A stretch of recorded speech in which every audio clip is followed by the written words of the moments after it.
जब मैं लीडर बना, मैंने अपने मेंबरों से कहा था कि जब कोई तरीका ना हो अपनी बात आगे रखने का, बस तभी वो ताकत का इस्तेमाल कर सकते हैं, क्योंकि ये ज़्यादा ज़रूरी है कि वो इस स्ट्रगल को असली मतलब समझें। उन्हें पहले हमारे स्ट्रगल के पीछे का कारण और प्रिंसिपल को समझने की ज़रूरत है। मैंने एनार्की और कम्युनिज्म के बारे में पढ़ा। मैंने लेनिन, मार्क्स और ट्रोत्स्की की बारे में पढ़ा।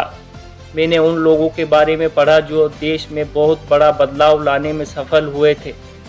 वे सब नास्तिक थे। 1926 तक मुझे क्लियर हो गया था कि भगवान के होने की बातों और सोच में कोई लॉजिक नहीं है। अगर रियलिटी में प्रिंसिपल के नज़रिए से देखें तो ऐसा सोचना भी इम्पॉसिबल लगता है कि कोई भगवान है जिन्होंने पूरी यूनिवर्स और इस दुनिया को बनाया है और वो इसे देख रहे हैं। अगली जो घटना मेरे साथ हुई, मैंने उन सब का सामना एक नास्तिक की तरह ही किया है। 1927 में लाहौर में मुझे अरेस्ट किया गया था। मैं बहुत हैरान हुआ। मुझे पता भी नहीं था कि मेरे पास पुलिस मुझे ढूंढ रही है। मैं गार्डन के पास से गुजर रहा था जब पुलिस वालों ने मुझे चारों तरफ से घेर लिया था। मैं बहुत ही शांत था। मन में कोई भावना नहीं चल रही थी। मैं ना तो गुस्से में था और ना ही घबराया हुआ था। मैं चुपचाप उनके साथ चल दिया। मुझे पुलिस स्टेशन ले जाया गया जहां मुझे 1 महीने तक बंद रखा गया। पुलिस को लग रहा था कि मैं काकोरी पार्टी से जुड़ा हुआ हूं। उन्होंने कहा कि मैं लखनऊ में इसलिए हूं क्योंकि कोर्ट में ट्रायल शुरू होने वाले हैं। उन्होंने यह भी कहा कि शहीदों को भगाने के प्लान में मैं भी शामिल था। पुलिस ने मुझ पर इल्ज़ाम लगाया कि कुछ मेंबर्स के साथ मिलकर मैंने बम जमा किए हैं और इसे टेस्ट करने के लिए 1926 के दशहरा फेस्टिवल के समय इसे ब्लास्ट किया। पुलिस ने मुझसे कहा अगर मैं उन्हें रेवोल्यूशनरी पार्टी में चल रहे कामों और बातों की खबर दूंगा तो वो मुझे छोड़ देंगे और कोर्ट में मेरे केस को बंद कर दिया जाएगा। मैं उनके प्रपोज़ल पर बहुत हंसा। मुझे उनकी किसी बात पर भरोसा नहीं था।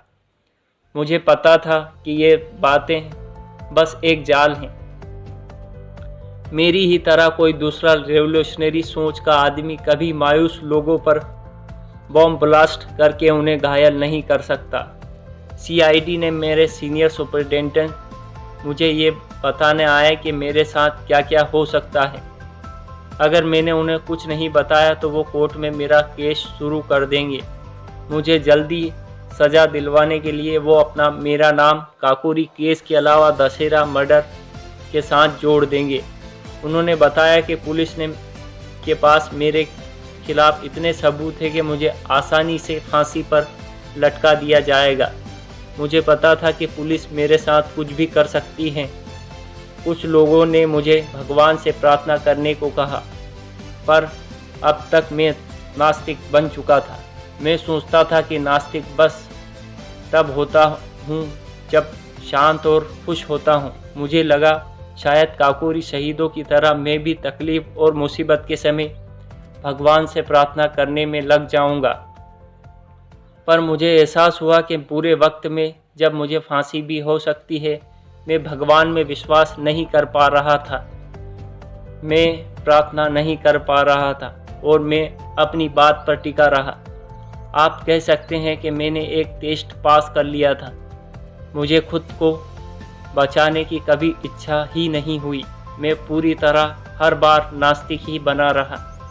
भगवान पर भरोसा मुसीबत झेलने की शक्ति देता है, उसे आसान बना देता है। इंसान को भगवान में एक सहारा और आस दिखाई देती है, लेकिन अगर ये सोच हो कि कोई भगवान ही नहीं है तो आदमी को खुद पर भरोसा करना ही पड़ता है। वो किसी पर डिपेंडेंट नहीं रहता, उसे खुद अपने पैरों पर खड़ा होकर ज़िंदगी के तूफान और मुश्किलों से अकेले लड़ना पड़ता है। ऐसे ज़रूरत के समय आदमी घमंडी ही नहीं हो सकता, वो भगवान को चैलेंज करने की हिम्मत नहीं कर सकता। ऐसा लग रहा है कि मैं तूफानों के बीच फंसा हूँ। अगले 1 हफ्ते में कोर्ट अपना फैसला सुनाने वाली थी।